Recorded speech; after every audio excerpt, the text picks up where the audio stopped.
option available to you. And just take them to the Thunderdome if you want to, right? It's something that can really work out here. But S11 as well, across the board, they've got that cryo glue pick that we've seen either work or it doesn't. And still, I mean, they have a lot of options to work around with. But I think it ultimately is going to start also in the jungle. But the band is going, and ladies and gentlemen, welcome to the third match here. Can S11 do it again versus Team HAQ? Man, that Eudora pick. Oh, I love it here, man. The Eudora is going to have so much value, right? You want to lock down Chan, you want to lock down Kai, and especially Jotun, who's now going to really struggle when he jumps in. He might have to go for like a magical defense item early, but I have to take a look at his... Oh, he went for the mystery shot. That's not going to be a tank Karina. It's a full damage Karina. At least it should be. It's an assassin Karina attempting to burst down the Squisher members like Panda, like Gary. But of course, before he can even get there, Lola needs to be dealt with first. And this EXP lane matchup, whoever comes out on top will determine the dynamic of the rotations, right? Because at any point, if during the course of a fight, a Yuzong shows up with the full combo, with a Petrify, that is just dangerous. And Glue can also wreak havoc. So that is a huge factor in deciding who has the upper hand. For now. Yeah, I think right now, you know, Team HAQ gives the Lith Wanderer away. They don't want to really chance it because early on, without, you know, the Way of the Dragon, without the ultimate even from Man here, it's tough, right? Flicker in, though. Yeah, unfortunately, when you are concealed on Leslie, that second ability, the stun from Man, won't come out. So he actually kind of miscalculated. He should have used the first ability to just reveal him first. Was out of range by the time he realized. So, again, a bit of a misplay. That's a flicker burn, but chance going to be taken low, taken down even here. What a rotation. Use the Purify, but hey, that's the damage, just melting him down. You can't purify damage, my guy. That is the best crowd control, right? Death. You can't. That is the best crowd control. So, it seems like Team HAQ, despite the reputation for being more adaptive, they have taken matters into their own hands, but S11 still has control in that turtle pit. Slick movement by Kai, man. I mean, at this point, that little early first blood from Team HAQ should set themselves up for a decent turtle take here. As S11 is going to start it up, though. Black Dragon formed by Lola, zoning Jotun away. Has the Petrify, is going to be stunned up. Here's Jotun, jumps into the back line onto Min right now, and that's going to be the damage coming in. The burst was able to take Jotun down. Min's going to be taken low, has the flicker to get out as Man is jumping in. Gary finds retribution as he pops the top of the blaze. Man picking up a double kill as Gary just slides across the place, picking up his sword and getting out. That looks so messy, but the crowd control yet again prevails. Min was caught out of position. He has the Way of the Dragon, but he wasn't sure when and where to use it. So he was moving around, but because there's so many other tools available, because Lola was able to just push everyone away and wrestle control from S11 in the beginning, he was still able to get a very impactful presence in that fight. Team HAQ right now, they have the tools available. Can they push the tempo hard enough though? That is the main question. Because S11, they are still having a lot of crowd control, especially later on in the mid game with all the AoE. Well, you're asking if they can press the situation even further here. Again, Man on this Eudora pick, having those 2 kills, the last worship as well. The burst damage is already there, and it's going to be there even like harder at this early point in the game. Now, you can see already the focus too. S11 knows they got to focus on Panda. This is the key to victory here. So if they can pick up a kill here, kind of put pressure on gold lane constantly, that is one of the best case scenarios for them. Again, they want to allow Kai to do what he did in the first match, where he just unleashes mid to late game. Oh my god, Erwin got the stun on the wrong target. He hit the minion, and now it's the collapse over to punish them. Erwin mistapped on the minion, and it's going to be Man who picks up a killing spree too. Bursting Jotun down. What a disaster for S11. It looked so good. They were about to domesticate the Panda, but it did not work out. The backup comes in, the knockups comes in. That is the power of crowd control. And we talked about that burst coming in from Man. This Eudora is deadly right now. And not to mention, if you focus too much onto Panda, Gary can still be a big factor, but Everyone's gonna get kicked back. He wanted to go for something here, has him on blast, but doesn't have the flicker, and it's gonna be Erwin who gets taken down. Gary picks up the kill, and it's another kill over to the Malaysian champions who are now in full control. Full control, 3.4K, 5K gold lead here. this turtle should be theirs as well. And, you know, questionably, Erwin, I mean, he was trying to just maybe buy time for that turret, but better to let it go because now this is one objective after the other going to the hands of Team HAQ here. S11's going to have their work cut out for them early on through this game into the mid game. And still, what is the answer here for Man? Man having a massive game already. This is like what Chan had in their match in match 1, right? So this is a flippy-floppy situation, but also somewhat expected from Team HAQ. They're going to put pressure where they know they need to be. Min, though, it's going to be stunned up. That's about it, right? There's no real threat right now from S11 in terms of damage. Chan still needs to scale. Kai as well, but who doesn't need to scale? It's Man on the Eudora. That's an early game mage for a reason. Erwin just got melted. That is a terrifying amount of damage onto the roamer. If your roamer can be one-shot like that, that allows Team HAQ to just deny any kind of inquisitive maneuvers coming in from Erwin. He cannot find vision, and with that control, with those threats, they're able to get the turret, but Man here is the main target for S11. There you go, everything used, and still it's Mon surviving, but Chan jumps in with his Mon Force, picking up a shutdown and putting some gold in his pockets, collecting it. Lola still with the Black Dragon form now, going to be out of there, going to be immobilized down, but he's still able to get out with a Furious Dive. Meanwhile, in the back line is going to be actually Johnson, who gets kicked back to the team, has the maneuverability to get out for a bit before Panda finds the kill. Gary now still trying to look for more damage, but it's S11 who decides to back off, and it's an equal trade in the end.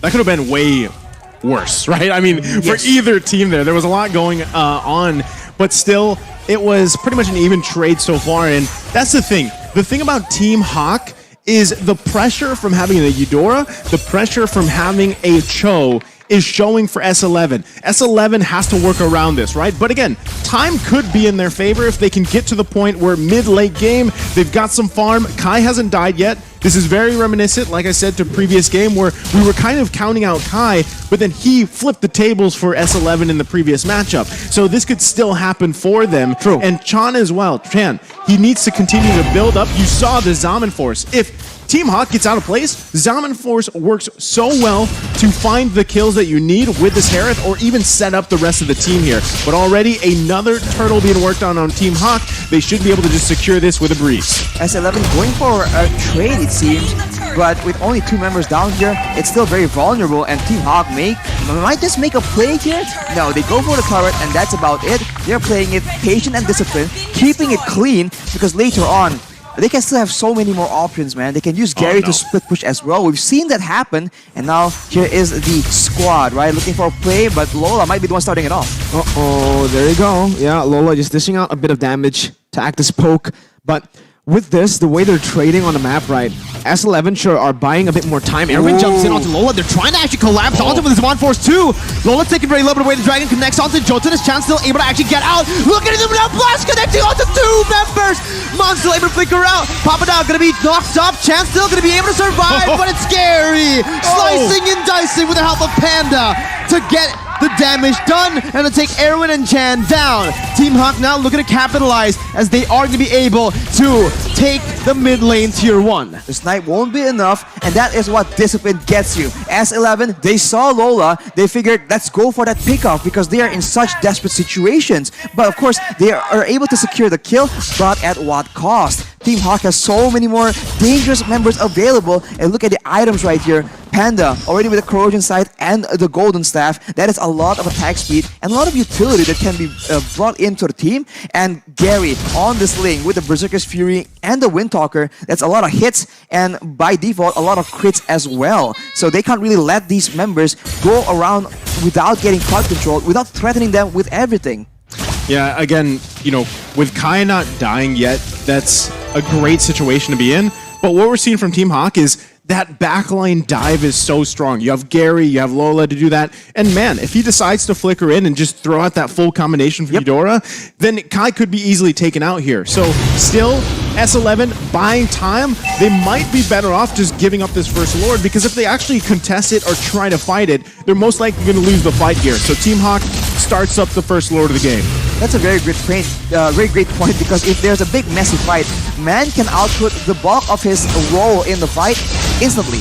Whereas for the other side, if Chan wants to mimic the same kind of success, he needs to stay alive, he needs to take a lot more risks. So Man has the quote-unquote easier hero, but that also means that as long as he's tactical and smart about his decisions in those big fights, who he targets, it's just a more clear-cut solution. S11 are still waiting for that power spike to hit, right? Yeah. They are banking on Chan and Kai. These two members are the two members that need the items to actually carry the game right now. Jotun, I think right now he just needs to act as an assassin, right? He comes in late, but if Team HAQ keep on just suffocating them this way, S11 have no way to actually get goal. Like, look at this, the orange buff is actually stolen away by Lola. Oh, they're going in. What is going on here? Mid lane. And even in top lane, it's 2 kills on the board. Chan's jumping back and forth, but he doesn't find a trade. It's still Team HAQ who just wins it out 2-0. Okay, we missed that for a second there, but 2 did go down for S11. And Lord now on the bottom side, they're going to have to be careful here how they approach this Black Dragon form. Papa Dog, nowhere to go here. Pops the split, trying to buy some time, but the damage comes through to really just melt him down. Chan, now with his Mon4 is actually jumping onto the Furious Dive. Luckily, he did not get knocked up. He is going to be able to clear the Lord out. 10 minutes in, base turret down in the bottom lane. Team HAQ, I think they could have pressured a bit more there, but as we mentioned, keeping it clean, keeping it disciplined, knowing that they have the lead, but they also have a lot more early game options, so there's no point in taking unnecessary risks and letting S11 perhaps have an opportunity for a comeback. Look at the players' gold right here, Gary and Panda all the way up there, and despite the fact that Kai has been left relatively untouched, he is still not as wealthy as Jotun, which is not ideal, right? At this point, the Karina is not the main carry that you can rely on to actually decide the fate of the game. The items, right? That's what I really want to see for Kai right now. Does he have at least just the... I think he's got 2. I think he's got Berserker's Fury and maybe Endless Battle. Not sure if he was building towards that yet, but I mean, you saw the damage dealt. He's the highest there, but you saw how the discrepancy between the gold from him and even someone like Panda, right? I think it was around 2,000 gold difference. And so maybe in another 3-4 minutes, we'll see Kai pop off. Now we can take a look at the items. There it is. It is going to be that Berserker's Fury with the Endless Battle here, working on the next. So if he's going, is he going BOD here, Arashi? For the third? I think BOD makes sense, especially with how you want to be playing, right? Just burst damage, assassinations, quote unquote. But Team HAQ right now is just zoning everyone. I mean, Kai has the steel leg plates, but it's so dangerous for him to be roaming around right here because Gary and Lola can very easily take him out. The steel leg plates alone will not be enough to secure, I don't know, his life in the big fights. And look at how Team HAQ is positioning, right? They're just looking for opportunities, moments where perhaps S11 will overextend just a bit, and they have the tools to just punish that. But now that the Lord is up, it's a completely different story. I think you still just give this Lord away. You defend in your base. Yeah. You know, it's your 8K behind here in gold, and you don't have much movement around the map. No much space to move around in.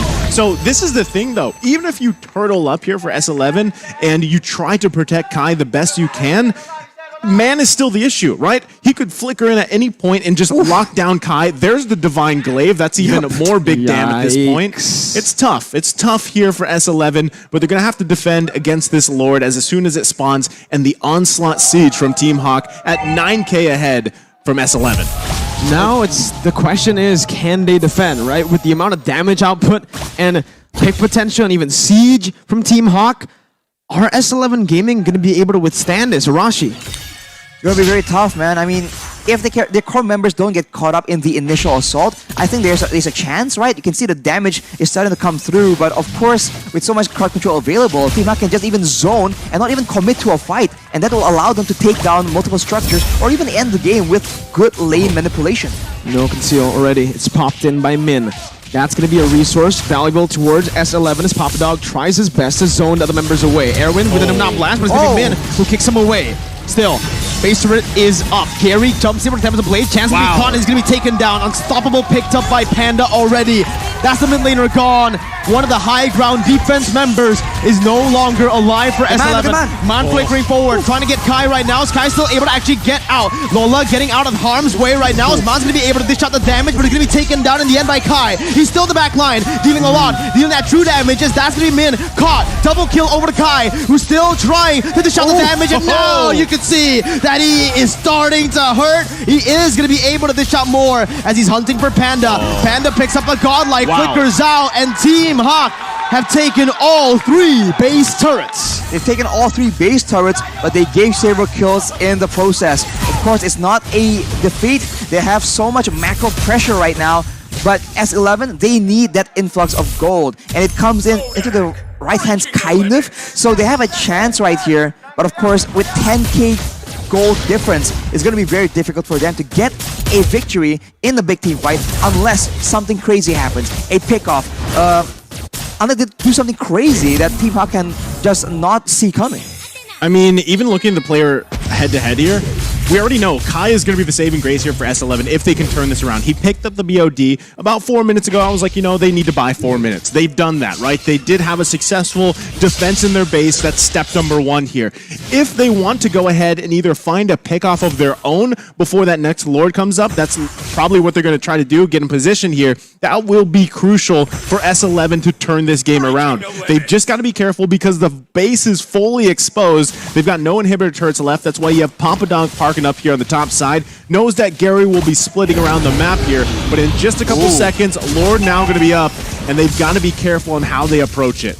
That fight that S11 technically won was without Chan. Mindo looking for that position, goes on to Erwin. That's gonna be Lola jumping in. Chance gonna be able to pop that Zaman Force, topped up, and that's the unstoppable by Gary. Jotun tries to look for a kill, but will fall instead. Gary's gonna be taken low, but the damage coming from Kai's. That's the Erwin melted down by Panda. Still Kai in the back, but will be petrified, knocked up, and taken down by Panda and Lola. It's a double kill by the Black Dragon, and now it's time for Team HAQ to march slowly up against one member from S11. Papadog all alone. The miracle play will not happen as Team HAQ will be able to secure their first win at M4, silencing S11.